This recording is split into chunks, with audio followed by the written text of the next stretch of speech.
আমার বান্দা বুঝবে যে এই কথাটা আল্লাহরও কথা, আমার রসুলেরও কথা, তো এরপরে তার আর প্রত্যাখ্যান করার সাহস হবে না, হিম্মত হবে না।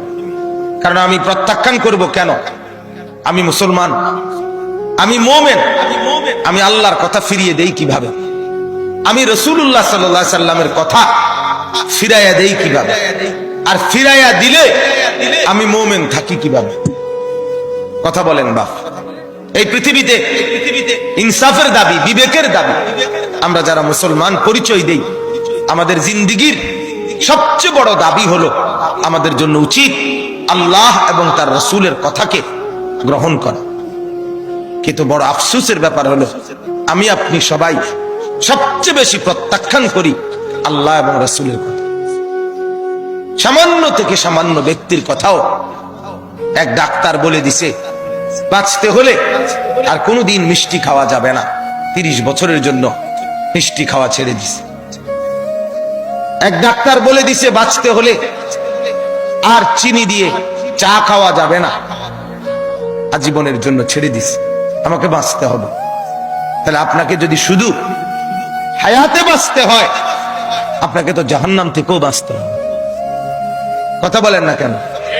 দুনিয়াতে যেরকম আপনি চাচ্ছেন আমাকে বাঁচতেই হবে, অতএব কষ্ট হলেও মিষ্টি খানা ছেড়ে দিলাম, চিনি খাওয়া ছেড়ে দিলাম, তা আপনি কষ্ট হলেও আপনাকে তো জাহান্নামের আগুন থেকেও বাঁচতে হবে বাপ। তো সেই জাহান্নামের আগুন থেকে বাঁচতে হলে আল্লাহ এবং তার রাসূলের নিষেধগুলোও তো ছেড়ে দেওয়া উচিত, গুনাহ তো ছেড়ে দেওয়া উচিত বাপ। আফসোসের বিষয় একই ব্যক্তি নিজের এই সাইড বোঝে, ওই সাইড বোঝে না। এটা কি বোকা? এটা তো বোকা ছাড়া আর কিছু না বাপ।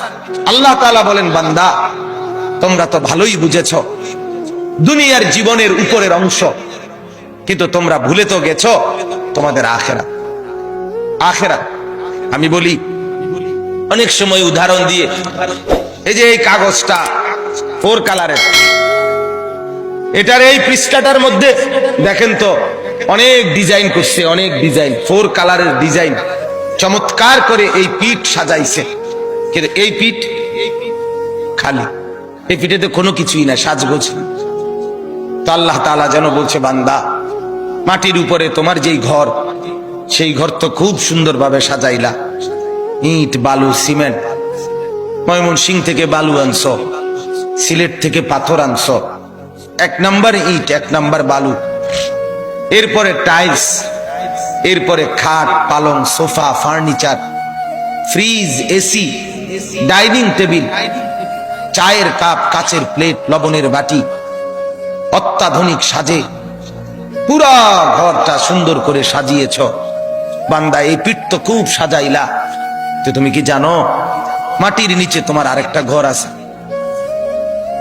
সেই ঘরের নাম তো কবর। আমার বান্দা, আল্লাহ যেন বলছে, আমার বান্দা মাটির নিচের ওই ঘর, সে ঘর সাজাইবা না?